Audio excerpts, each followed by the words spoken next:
Assalamualaikum students. Today we are going to start our new topic which is about temperature. Page number is 108.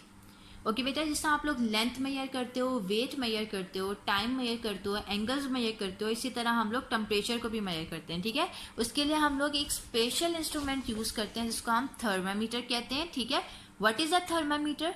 Thermometer है क्या? A thermometer simply means heat measuring instrument. Heat measuring instrument को हम लोग thermometer कहते हैं. ठीक है, and the most common type of thermometer is a glass tube with a very narrow inner tube or bore. और जो most common type of thermometer है उसमें हमारे पास एक ग्लास ट्यूब होती है, this is a glass tube. ठीक है, जिसमें एक बहुत ही बारीक इनर ट्यूब होगी जिसको हम बोर कहते हैं. ठीक है, a bulb at one end contains mercury. this is a bulb. ठीक है, इसमें हमारे पास मर्करी होता है और सम अदर लिक्विड, और मर्करी के अलावा कोई दूसरा लिक्विड भी हो सकती है. ठीक है, the mercury or other liquid also reaches a certain distance of the bore. When the temperature rises, the liquid in the bulb expands and is pushed up the narrow bore.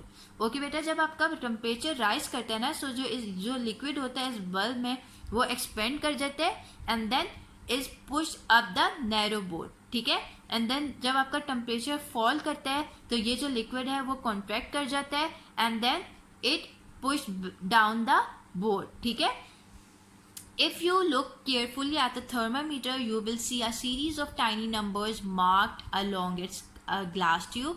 अब अगर आप इस थर्मामीटर को गौर से देखो तो इस thermometer के ऊपर आपको, इस ग्लास ट्यूब के ऊपर आपको कुछ टाइनी नंबर्स लिखे हुए नजर आएंगे. ठीक है, basically these marks are degrees, the unit of measurement for temperature. ये हमारे पास जो है डिग्रीज है जो कि बेसिकली यूनिट है फॉर टेम्परेचर. ठीक है, और for the measurement of temperature. ठीक है, अब this symbol is used as the short way of writing the word degree. This symbol use for degree. ठीक है, now the temperature is measured on the range between two reference points. ठीक है, अब हमारे पास to reference points कौन से हैं?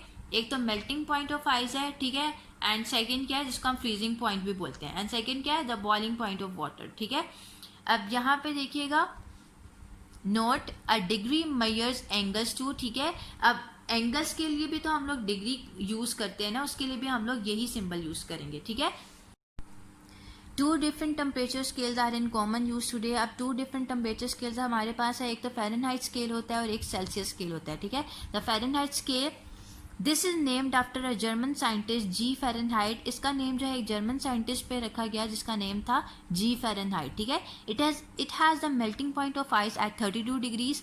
ठीक है, 32 डिग्री फ़ारेनहाइट. अब फ़ारेनहाइट स्केल में हमारे पास मेल्टिंग पॉइंट ऑफ आइस क्या है? 32 डिग्री. एंड फ़ारेनहाइट स्केल में हमारे पास बॉइलिंग पॉइंट ऑफ वाटर क्या है? 212 degrees. The Celsius scale, this gets its name from Celsius, a Swedish astronomer. एक स्वीडिश एस्ट्रोनॉमर था सेल्सियस जिसके नेम पर जो है इस स्केल का नाम रखा गया. ठीक है, its two reference points are 0 degree centigrade and 100 degree centigrade. इसके टू रेफरेंस पॉइंट्स हैं, एक 0 डिग्री सेंटीग्रेड है एंड एक 100 डिग्री सेंटीग्रेड है. It is use in many countries including Pakistan and is the scale use by the international scientific community. Okay, ये जो scale है ये बहुत सी कंट्रीज यूज़ कर रही हैं इंक्लूडिंग पाकिस्तान, और ये स्केल जो है इंटरनेशनल साइंटिफिक कम्युनिटी भी यूज़ कर रही है. ठीक है, अब यहाँ पे मेरे पास एक सेल्सियस स्केल गिवन है, एक फ़ारेनहाइट स्केल गिवन है. ठीक है, ये जो 100 है, 100 डिग्री सेंटीग्रेड, ये मेरे पास बॉइलिंग पॉइंट ऑफ वाटर है इन Celsius scale, and 212 degree Fahrenheit जो है मेरे पास बॉइलिंग पॉइंट ऑफ वाटर है इन फ़ारेनहाइट स्केल. इस तरह 0 is the melting point of ice in Celsius scale and 32 degree Fahrenheit is the melting point of ice in Fahrenheit scale. All right. Next is conversion of units of temperature. Conversion of Fahrenheit scale to Celsius scale. To convert Fahrenheit to Celsius, first subtract 32, then multiply by 5/9. Okay, जब आपको Fahrenheit को Celsius scale में convert करना होता है, Celsius में convert करना होता है, तो आप क्या करते हो? उसको सब्ट्रैक्ट करते हो बाय 32 एंड देन आप उसको मल्टीप्लाई करते हो बाय 5/9. ठीक है, फॉर एग्जांपल यहाँ पे एग्जांपल है, convert 59 degree Fahrenheit to Celsius. आपने 59 डिग्री फ़ारेनहाइट को सेल्सियस में कन्वर्ट करना है. सबसे पहले आप इसको माइनस करोगे, सब्ट्रैक्ट करोगे 32 से, तो आपके पास आंसर आए 27. अब आपने इसको मल्टीप्लाई करना है बाय 5/9. मल्टीप्लाई करने के बाद आपके पास 15 डिग्री सेंटीग्रेड आंसर आ रहा है, ठीक है। तो आपने इस तरह फ़ारेनहाइट स्केल को सेल्सियस स्केल में कन्वर्ट कर लिया। सबसे पहले आप उसको सब्ट्रैक्ट करोगे 32 से, देन आप उसको मल्टीप्लाई करोगे by 5/9। Alright, now turn your page number 111, conversion of Celsius scale to Fahrenheit scale. अब सेल्सियस स्केल को फ़ारेनहाइट में कन्वर्ट करना है तो आप उसको पहले मल्टीप्लाई करोगे बाय 9/5 एंड देन उसको आप ऐड करोगे 32 में, ठीक है। जैसा यहाँ पे एग्जांपल है, convert 30 degree centigrade to Fahrenheit. आपने इसको सबसे पहले मल्टीप्लाई किया बाय 9/5, आपके पास आंसर आ गया 54 एंड देन आप इसको ऐड करोगे 32 में। सो आपके पास जो है 86 डिग्री फ़ारेनहाइट आंसर आ गया। सो इससे आपने सेल्सियस स्केल को फ़ारेनहाइट स्केल में कन्वर्ट कर लिया, ठीक है।